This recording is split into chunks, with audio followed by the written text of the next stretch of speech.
Hello. Is it that time yet? Yes. Why, hello, and welcome to the Classic Literature Series for a younger audience. Today's story is Gaston Leroux's The Phantom of the Opera, a chilling and mysterious tale of France a long time ago. I am Professor Emerson Delgado, and I will be your guide. Please accompany me to enchanting Paris and the Opera House.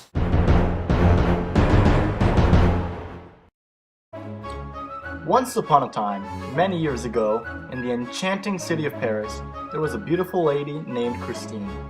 She loved to sing and dance in the opera. When she was a little girl, her father got very sick and died. On his deathbed, he told her that he would not be able to teach her music anymore, but she was to follow the angel of music, who would come visit her when she became older and learn to sing even more beautifully. Years later, when Christine was a dancer at the opera, she heard a beautiful voice coming from the very walls of her dressing room, and she was reminded of what her father had told her when she was a little girl.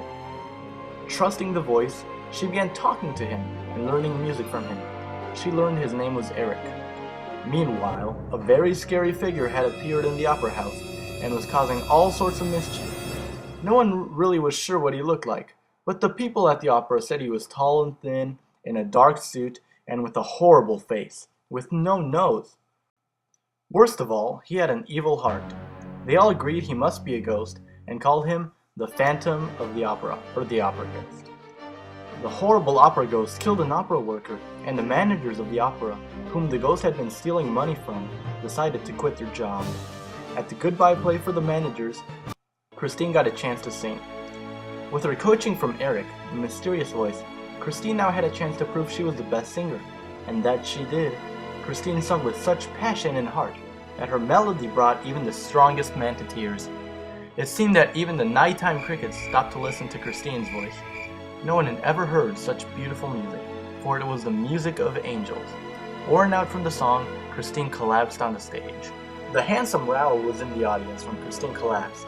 He was a childhood friend of Christine, and now a young man was deeply in love with her. Concerned that Christine had fainted, he went to visit her in the dressing room, as the doctor saw if she was fine.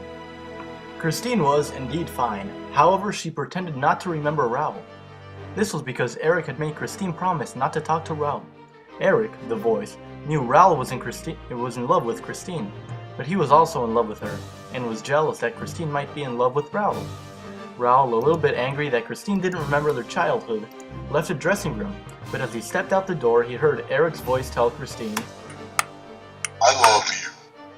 Raoul was jealous, and when Christine left her room, he entered to challenge Christine's other lover.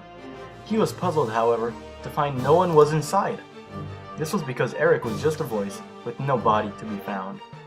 The next day, Raoul received a note from Christine saying that she was going to the nearby town of Perros-Guirec to visit her father's grave.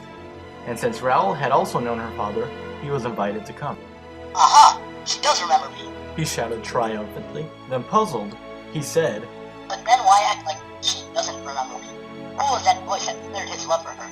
How could it disappear? How strange. Maybe I will find the answers when I visit her." At Perros-Guirec, the two talked, but Christine did not answer any of Raoul's questions. That night, Raoul saw Christine go to the graveyard, and he secretly followed her, still looking for answers.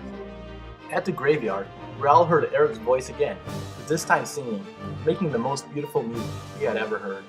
However, Raoul saw no body to go with the voice again, and when Christine left, he bravely stood up and demanded, "Show yourself, voice, or are you not brave enough to face me?"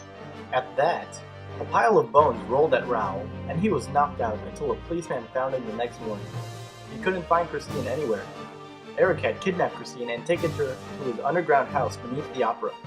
Eric had kept Christine in the house under the opera for 2 whole weeks. One day, when Eric, the very same opera ghost, was gone tricking and stealing money from the new managers, the imprisoned Christine realized, "If she kidnapped me, he cannot be just a voice." When Eric arrived, Christine saw he was a man, not a ghost after all. However, he was wearing a mask. Christine, trying to understand this man better, convinced him to show her his face. Christine almost let out a scream of terror when he saw his terrible face, which looked like a skull. However, because it is what is on the inside that truly matters, Christine managed to hide her horror. She felt true pity for such an unfortunate man. Christine realized that even though she was disgusted by Eric's evil, his music was so beautiful that she could not leave him. Everyone before Christine had run in horror from Eric's face, and Eric was so grateful to be accepted that he let Christine leave his underground house as long as she wore his ring and was true to him. The new managers of the opera house believed all the rumors and demands for money Eric made were just a joke, but strange accidents kept happening when they got in the way of Christine's career or did not pay the ghost. The managers tried to make a trap, keeping the money pinned inside one of their pockets, but the sly Eric got the money anyway. Eric also made the famous singer Carlotta croak like a frog so Christine could take her spot and sing. Christine, now free, found the worried Raoul and declared her love for him. She also told him about the horrors of Eric. Christine, my love, Declared Raoul, we shall run away from Paris with this awful ghost. We can settle down far away, get married, grow old, and be safe from all of this. Let us leave tonight. Christine, however, pitied Eric too much to leave without singing for him one last time. She convinced Raoul to wait one more day so she could sing her last performance the following night, and escape after. Little did the two lovers know that Eric had heard their every word and was making his own plans. During the performance, while Christine's line was finishing, all the lights were turned off, and in the darkness, Christine disappeared. Raoul, furious, searched for the underground house Christine had spoken of. He fruitlessly searched until he met a mysterious man called the Persian. This man had known Eric before he had come to the opera, when Eric had been an executioner for a desert empress. The Persian and Raoul discovered that Eric traveled through secret passages in the walls of the opera house. That must be how the boy seemed to have no body.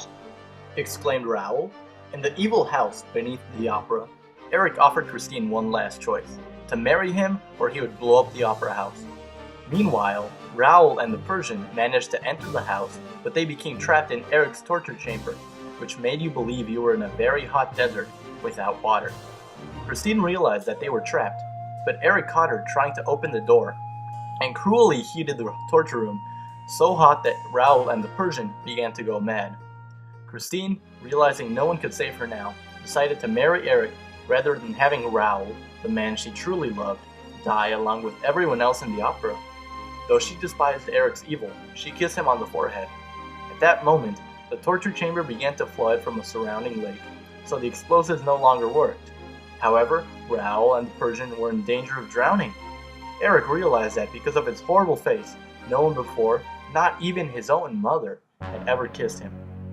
Eric immediately saved Raoul and the Persian from drowning in the flood. This was because Eric had just realized that true love is not about keeping the one you love, but doing your best to make him or her happy. He saw how sad Christine would have been if Raoul, her true love, had died. Though Eric also wanted to marry Christine, he did the mature thing. He did what would make Christine happy because he loved her. After allowing Christine and Raoul to escape, he asked for forgiveness at being a selfish lover and asked for them to print in the newspaper the following message: Eric is dead.